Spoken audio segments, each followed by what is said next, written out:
Bonjour, voici une nouvelle vidéo concernant la plateforme CoSpaces Edu. Alors aujourd'hui, je vous parle de cette grille qui apparaît dès le début de la création d'un CoSpace, la grille d'accrochage. Alors je me suis éloignée du point de vue pour qu'on puisse la voir en grand, mais quand on s'approche, on la voit de manière plus détaillée. Les paramètres de la grille se retrouvent dans le menu violet en haut à gauche. Comme je disais, elle est activée dès le démarrage et elle a une taille de 0,25 m.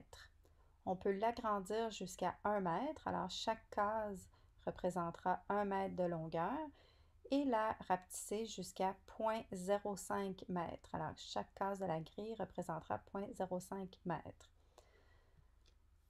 Donc à quoi ça sert? C'est que quand je vais bouger un objet, l'objet va bouger en bond selon la taille de la grille qui a été sélectionnée. Alors ici, l'objet bouge en bond de 0,25 m. Si je change ma grille à 1 mètre, l'objet va bouger en bond de 1 mètre. Mais je peux également m'en passer. Pour enlever la grille, je peux soit la décocher ici ou cliquer sur la touche S du clavier pour l'activer ou la désactiver. Donc, quand elle est désactivée, je peux bouger l'objet dans tous les sens, de la manière la plus précise que je veux. Je ne suis pas limitée par les bonds qui sont créés avec les intervalles de la grille. Alors, la grille est utile non seulement pour savoir où est notre espace de création, parce que comme vous savez, on ne peut créer que sur la grille et non à l'extérieur de la grille, mais aussi pour comprendre et reconnaître la distance entre les objets. Donc, selon la taille de la grille que nous avons choisie, on peut mieux estimer si la distance est appropriée et proportionnelle en fonction des objets choisis. Une autre fonctionnalité de la grille, c'est de pouvoir disposer des éléments à intervalles réguliers. Par exemple, avec le mur ici et les merlons qui sont accrochés au mur. Je vais cliquer sur la touche V pour zoomer dessus. Alors, comme vous voyez, j'ai commencé à installer des merlons avec un intervalle régulier entre eux. Si la grille n'est pas activée, c'est difficile pour moi de bouger l'objet de manière précise et d'essayer d'estimer la distance appropriée entre chacun des objets. C'est beaucoup plus pratique. Alors, je commence par accrocher l'objet au mur et ensuite je le déplace par bond régulier. Donc, je peux faire ça pour chacun des objets. Alors, comme vous voyez, il y a un espace égal entre chacun des merlons. La grille d'accrochage fonctionne aussi avec les outils de rotation. Donc, quand j'active la rotation d'un objet et que j'attrape un de ses axes de rotation, on voit apparaître différents intervalles. Donc, chaque intervalle représente 22,5 degrés. Alors, quand je vais tourner l'objet, je vois que je fais un bond de 22,5 degrés et c'est facile pour moi de savoir comment faire 90 degrés.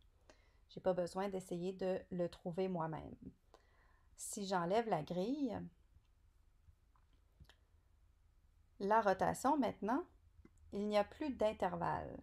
Donc, quand je bouge sur mon axe de rotation, je peux vraiment y aller avec beaucoup plus de précision. Sachez que la grille d'accrochage sur les axes de rotation n'est pas affectée par la taille de la grille qui a été sélectionnée. Donc, peu importe la taille, ce sera quand même des bonds de 22,5 degrés qui s'afficheront. L'autre fonction qu'on retrouve dans le menu de la grille, c'est d'accrocher aux items. On peut activer ici en cochant ou en cliquant la touche Shift et S sur le clavier. Alors, je vous explique l'utilité de cette fonction-là. Je vais commencer par la décocher pour vous montrer. Par exemple, ici, les taches, je veux les placer sur le champignon. Donc, pour les placer sur le champignon, vous voyez ici, je passe au travers du pied. Je dois soulever la tache, essayer de l'enligner pour qu'elle soit à peu près sur la surface, la déplacer, après ça faire une rotation pour essayer de la placer comme il faut, me déplacer pour constater que finalement elle flotte dans les airs. Bref, j'ai beaucoup de manipulations à faire et on voit là la tâche n'est même pas, elle est partiellement couverte, intégrée à l'intérieur du champignon. Alors c'est pas très efficace.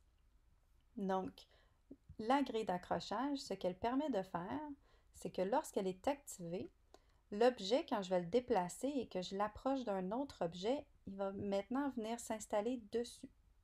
Alors, vous voyez, maintenant, ça se promène dessus et ça reste sur la surface. Donc, tous les objets ici, comme ça, je peux les placer directement sur la surface grâce à la grille grâce à l'option accrocher aux items.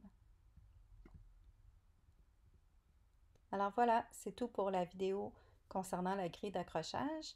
Dans la prochaine vidéo, je vais vous montrer comment utiliser l'outil masque. Alors à plus!